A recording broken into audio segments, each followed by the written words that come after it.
Inspector, நான் ஒரு இல்லத்தரசி. என் இல்லத்தரசர் ஆடிட்டரா இருக்காரு. இந்த இன்ஃபர்மேஷன் போதுமா இல்ல வேற ஏதாவது வேணுமா? இல்ல. ஆமா, நீங்க யாரு? என்னோட பேரு சுகன்யா. நான் சாரு மேம் ஹாஸ்டல்ல தங்கியிருக்கேன். ஹாஸ்டல்ல தங்கியிருக்கீங்க? நான் என்கொயரிக்காக நிறைய தடவை ஹாஸ்டல் வந்திருக்கேன். ஒரு தடவை கூட உங்களை பார்த்தது இல்லையே. எங்க போயிருந்தீங்க? இல்ல, நான் பியூலாவோட ஈவென்ட் மேனேஜ்மெண்ட் கம்பெனில எக்ஸிக்யூட்டிவா இருக்கேன். மோஸ்ட் ஆஃப் த டைம் ப்ரோக்ராம்காக நான் வெளியூர் போயிடுவேன். நீங்க வர டைம்ல நான் இருந்திருக்க மாட்டேன். Okay, excuse me. உங்க ஹாஸ்டல்ல யாரோ ஒரு லேடி இன்ஸ்பெக்டர் பேரு வானதி, ஆமா ரைட்? அவங்கள ஒரு தடவை கூட நான் ஹாஸ்டல்ல பார்த்தது இல்லையே. எங்க இருக்காங்க? ஓ, வானதியா? ஆமா, அவ இன்ஸ்பெக்டரா இருக்கா. ஆனா அவ இப்ப ஹாஸ்டல்ல இல்ல. ஏதோ ஒரு ட்ரைனிங்காக நார்த் சைட் போயிட்டா. ஹாஸ்டலை வெக்கேட் பண்ணிட்டு போயிட்டா.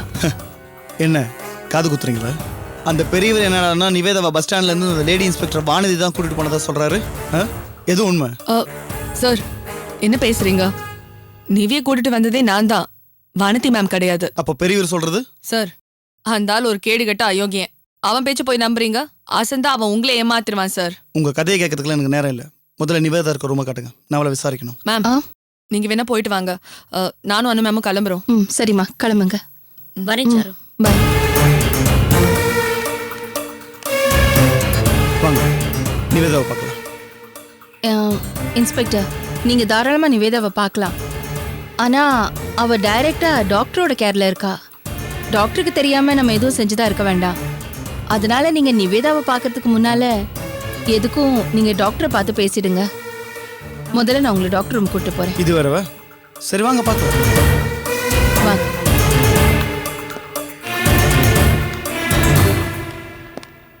இதான் இன்ஸ்பெக்டர் டாக்டர் ரூம். ஏன்? வாங்க போலாம். இல்ல, நீங்க போய் பார்த்து உங்களுக்கு என்ன கேட்கணுமோ கேட்டுட்டு வாங்க. நான் வெளியிலே வெயிட் பண்றேன். All right.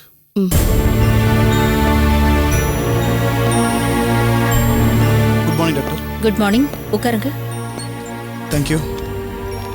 சொல்லுங்க, நான் என்ன செய்யணும்? ஒன்றும் இல்லை மேடம், உங்கள் ஹாஸ்பிட்டலில் நிவேதான்ற பேஷண்ட் அட்மிட் ஆயிருக்காங்க. அவங்க ஒரு கொலை கேஸில் சம்மந்தப்பட்டிருக்காங்க. அவங்கள நான் கொஞ்சம் விசாரிக்கணும். அதுக்கு உங்கள் பெர்மிஷன் வேணும். நோ நோ, அவங்க கண்டிஷன் சொல்லிக்கிற மாதிரி இல்ல. நீங்க அவங்கள விசாரிக்க முடியாது. சொல்லிக்கிற மாதிரி இல்லைன்னா அவ்வளோ சீரியஸாக இருக்காங்களா இல்லை உங்கள் ஹாஸ்பிட்டல் மேலே வச்சிருக்க நம்பிக்கையில் சொல்கிறீங்களா? என்ன சார் இந்த மாதிரி பேசுறீங்க? ஒரு டாக்டர் கிட்ட பேசுறீங்க. நீங்க இப்படி பேசுறது தப்பு இன்ஸ்பெக்டர். பின்ன என்ன மேடம், முக்கியமான கேஸ் அவசரமாக விசாரிக்கணும்னு சொன்னால் அநியாயத்துக்கு பில்டப் கொடுக்குறீங்க. மீனெல்லாம் இந்த மாதிரி ஸ்டென்ட்லாம் அரசியல்வாதி தான் பண்ணுவாங்க. இப்போ சாதாரண சிட்டிசனே பண்ண ஆரம்பிச்சிட்டாங்க இல்லையா? இன்ஸ்பெக்டர், இந்த மாதிரி அடாவடியா பேசுனீங்கன்னா நான் உங்க ஹையர் ஆபீசர் கிட்ட உங்களை பத்தி கம்ப்ளைண்ட் பண்ண வேண்டியிருக்கும். ஐம் சாரி மேடம், கேஸ் ரொம்ப முக்கியமானது. நிவேதாவை விசாரிக்காம என்னால் எந்த ஸ்டெப்பும் எடுக்க முடியாது. அதனால யூனோ ப்ளீஸ் பெர்மிஷன் கொடுங்க. இருக்கலாம் சார், உங்களுக்கு உங்களோட கேஸ் முக்கியம், எனக்கு என்னோட பேஷண்ட் முக்கியம். நீங்க இப்ப அவங்கள விசாரிக்க முடியாது. Madam please. நிவேதா கர்ப்பமா இருக்கா. இந்த கண்டிஷன்ல இங்கேருந்து பஸ்ல கிளம்பி பெங்களூர் போயிருக்கா. அதுக்குள்ள நீங்க அவளை விசாரிக்கணும்னு சொல்லி வர சொன்னதுனால அங்க போய் இறங்கின மறு நிமிஷம் அடுத்த பஸ் ஏறி சென்னைக்கு ரிட்டர்ன் வந்திருக்கா. தாங்குமா உடம்பு? உடம்பு மட்டும் இல்ல, மனசாலையும் பாதிக்கப்பட்டிருக்கா. மனசால பாதிக்கப்பட்டிருக்காங்கன்னா லூஸ் ஆயிட்டாங்களா? சார், நீங்க எப்பவுமே இப்படிதான் பேசுவீங்களா?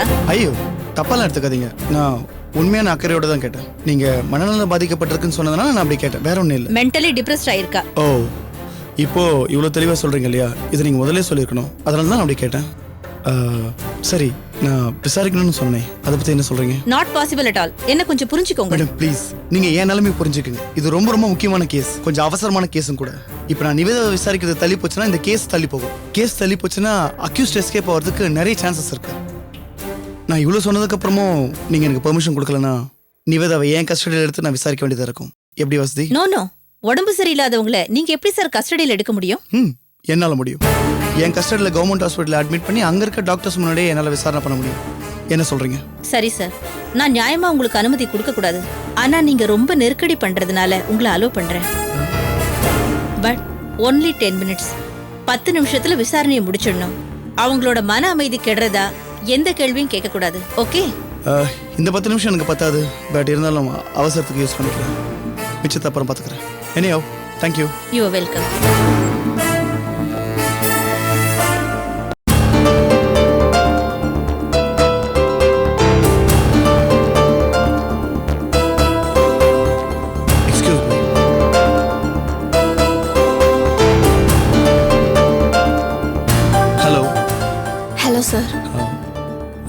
என் பேர் கணபதி, நான் இன்ஸ்பெக்டராக இருக்கேன். என்ன உங்களுக்கு தெரியும் நினைக்கிறேன். தெரியும் சார், அம்மாவோட ஹாஸ்டலில் பார்த்துருக்கேன். ரைட், என்னை பார்த்து கூட நீங்கள் திருன்னு முடிச்சிங்க இல்லையா? It's okay. ஒரு கொலை கேஸ் விஷயமா உங்களை நான் விசாரிக்க வந்திருக்கேன். உங்களுக்கு எதுவும் கஷ்டம் இல்லையே? கஷ்டம்தான், இருந்தாலும் பரவாயில்ல, கேளுங்க, நான் ஆன்சர் பண்ணுறேன். உங்கள் விசாரணைக்காக தான் நான் ஸ்ட்ரெயின் பண்ணி பெங்களூர்லேருந்து வந்திருக்கேன். ஆக்சுவலாக நீங்கள் பெங்களூர் போனதை பற்றியே எனக்கு ஒரு கேள்வி இருக்குது. ஒன் பை ஒன்னாக கேட்குறேன். உங்களை கடத்திட்டு போனாங்க இல்லையா? ஏன் யாருமே போலீஸில் கம்ப்ளைண்ட் பண்ணலை? என்ன தான் கடத்தி வச்சுருந்தாங்களே, நான் எப்படி கம்ப்ளைண்ட் கொடுக்க முடியும்? Good joke.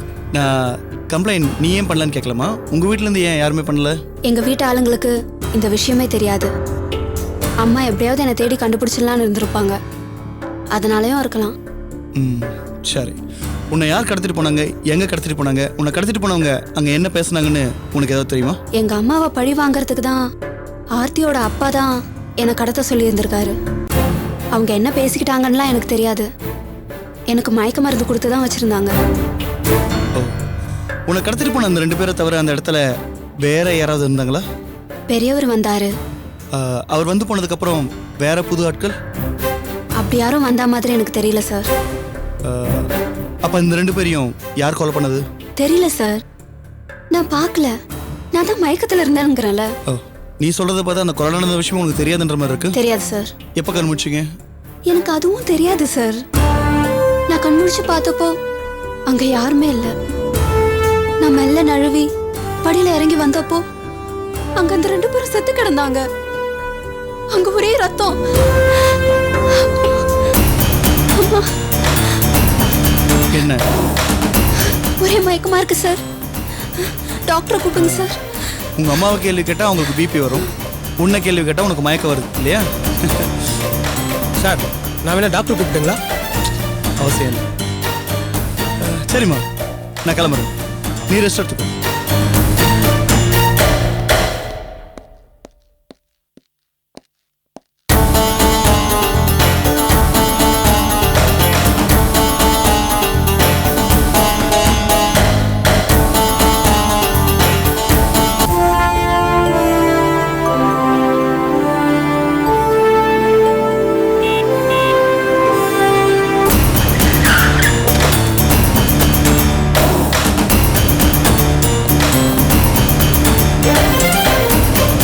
வாங்க இன்ஸ்பெக்டர், வாங்க உட்காருங்க.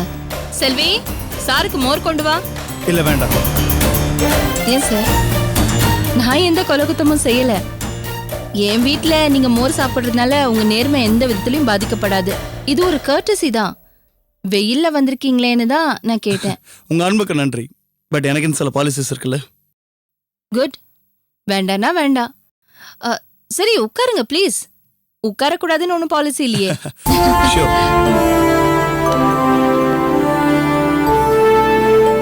சொல்லுங்க சார், நிவிய விசாரிச்சு முடிச்சிட்டீங்களா? விசாரணை எல்லாம் ஓகேவா இருந்துச்சா? உங்க பொண்ணு நான் விசாரிச்சதுக்கு அப்புறம் தான் அவங்கள விசாரணை பண்ணதே வேஸ்ட்னு தெரிஞ்சது. நான் தான் சொன்னேனே சார், அவ மேல எந்த தப்பும் இல்லைன்னு. சாரி, நான் அந்த அர்த்தத்தில் சொல்லல. உங்க பொண்ணு கிட்ட எந்த கேள்வி கேட்டாலும் ஒழுங்கான பதில் எதுவும் வரல. எதை கேட்டாலும் எனக்கு எதுவும் தெரியாது, என்னை கடத்திட்டு போனாங்க, நான் மயங்கிட்டு மட்டும் தான் சொல்றாங்க. அதே மீறி நான் ஸ்ட்ரெஸ் பண்ணி எதனா கேள்வி கேட்டா உடனே மயக்கம் வருதுன்னு சொல்றாங்க. அவங்க கிட்ட நான் என்னத்த கேள்வி கேட்கறது? சார், அவளுக்கு உண்மையிலேயே என்ன நடந்ததுன்னு தெரியாது. அவளை கடத்திக்கிட்டு போனவங்க பெரியவரோட ஆளுங்கன்னு கூட அவளுக்கு தெரியாது சார். கடத்தி கொண்டு போய் மயக்கத்திலேயே அவளை வச்சிருந்திருக்காங்க. அவ சொல்றதெல்லாம் உண்மை, நம்புங்க ப்ளீஸ். இங்க பாருங்க மேடம், தப்பு பண்ற ஒவ்வொருத்தரும் அவங்கள நியாயப்படுத்திக்க சொந்தமா ஒரு கதை வச்சிருப்பாங்க. அவங்க சொல்ற கதையெல்லாம் நாங்க நம்ப ஆரம்பிச்சோம்னா எந்த கேஸ்லயும் உண்மையான குற்றவாளியை எங்களால கண்டுபிடிக்க முடியாது. நான் கேட்கிற கேள்விக்கெல்லாம் அழுதுகிட்டே எப்படி உங்க பொண்ணு பதில் சொன்னாங்களோ அதே போல அவங்க சொல்ற கதையை கேட்டுட்டு நானும் அழுதுகிட்டே வீட்டுக்கு போக வேண்டியதான். சார், சொல்றதுக்கு எங்க கிட்ட உண்மையை தவிர வேற எதுவுமே இல்ல. அப்ப எதுக்கு விசாரணைக்கு உங்க பொண்ணு அனுப்பிச்சு வைக்காம ஒளிச்சு வச்சீங்க? சார், அது ஒண்ணுதான் சார், என் சைட்ல இருந்து நான் செஞ்ச தப்பு. அது நான் செஞ்சதுக்கு காரணம் என் பொண்ணோட வாழ்க்கை. என் பொண்ணு சம்பந்தப்படாத ஒரு விஷயத்துக்காக அவ வாழ்க்கை பாழாயிடக்கூடாதுங்கிறதுக்காக தான் சார் நான் அவளை ஒளிச்சு வச்சேன். உங்க ஸ்பீடை பார்த்ததும் நீங்க சட்டுன்னு குற்றவாளியை கண்டுபிடிச்சிருவீங்கன்னு நான் நம்பினேன்.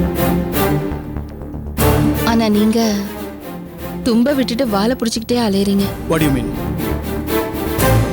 நீங்க நிஜமான குற்றவாளியை விட்டுட்டு பாதிக்கப்பட்டவங்கள துரத்திக்கிட்டு போறீங்கன்னு தான் சொல்றேன். உங்களை நீங்க விக்டம் சொல்றது புரியுது, ஆனா யார குற்றவாளின்னு சொல்றீங்கன்னா தெரியல.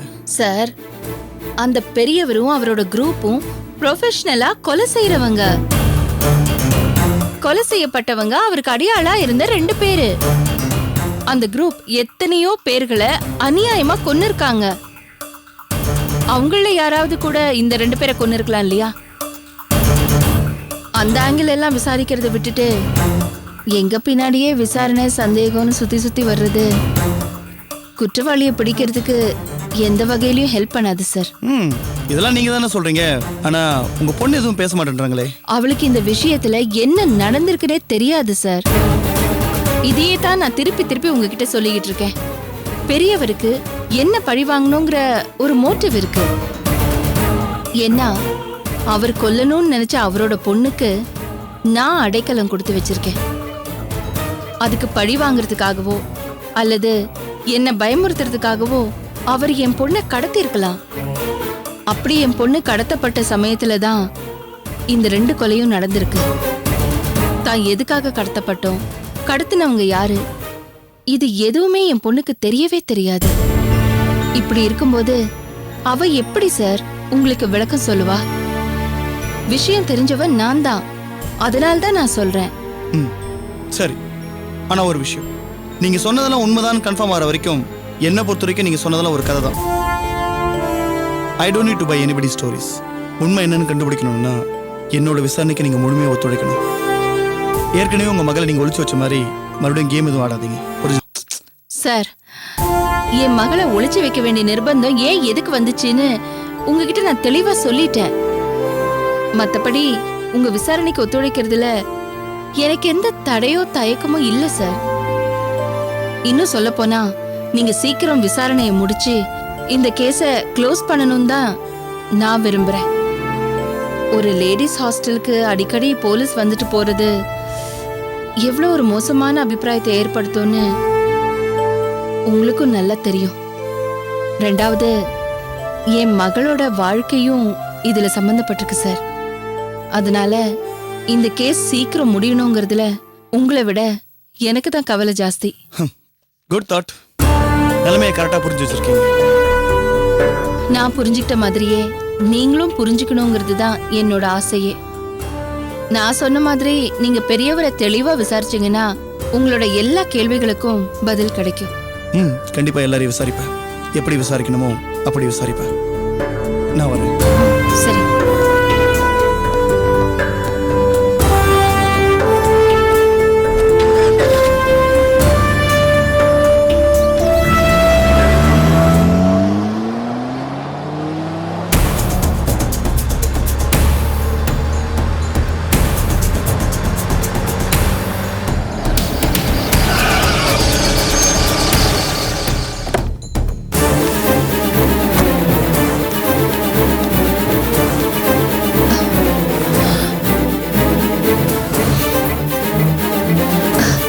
வாங்க மாப்பிள்ள,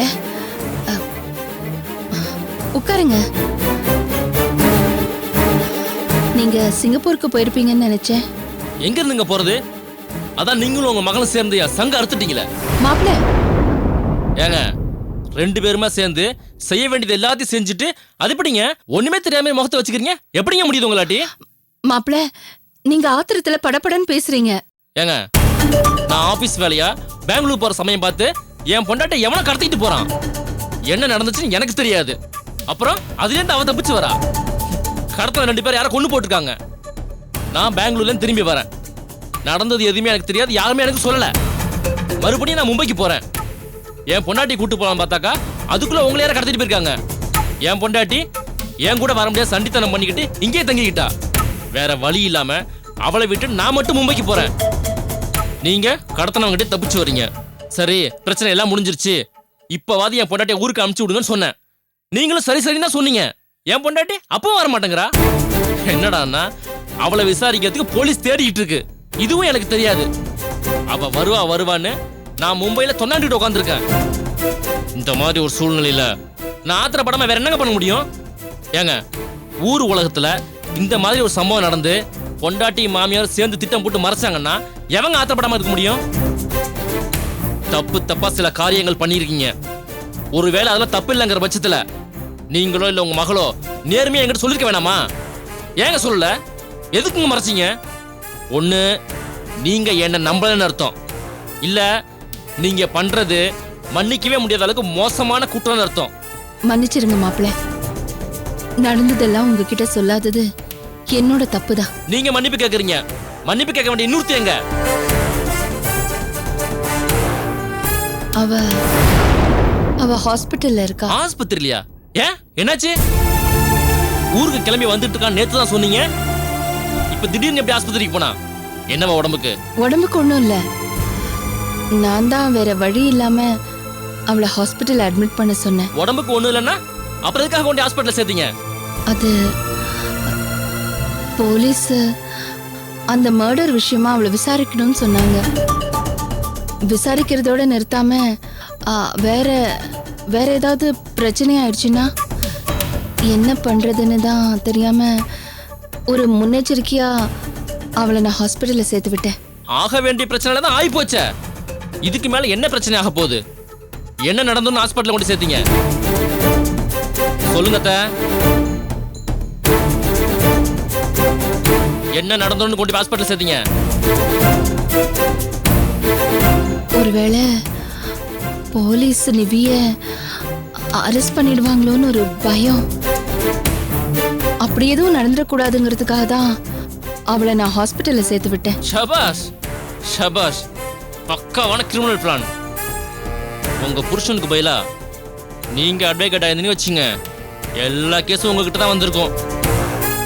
ஆமா, இந்த கிரிமினல் புத்தி நீங்க கத்துக்கிட்டதா இல்ல உங்களை பிறவிலேயே வந்ததா? மாப்பிள்ள, நீங்க என்ன தப்பா புரிஞ்சுக்கிட்டு என்னென்னமோ பேசுறீங்க. எப்படிங்க புரிஞ்சு சொல்றீங்க? வேற எப்படி புரிஞ்சு சொல்றீங்க?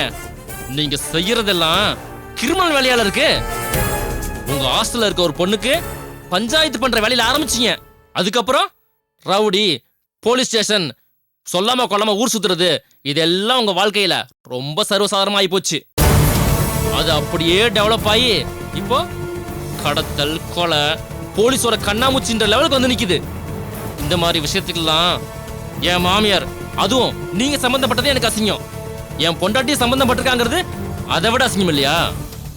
எந்த நிமிஷம் வேணாலும் அரெஸ்ட் ஆகலாம்ன்ற நிலைமையில என் பொண்டாட்டியை வச்சுக்கிட்டு நான் எப்படி நிம்மதியா இருக்க முடியும்? இது பாருங்க மாப்பிள்ள, நானே ஜெயிலுக்கு போக வேண்டி இருந்தாலும் போவேனே தவிர நிவிக்கு எந்த ஆபத்தும் வரவிட மாட்டேன். உங்க குடும்பத்துக்கு எந்த களங்கமும் வராது.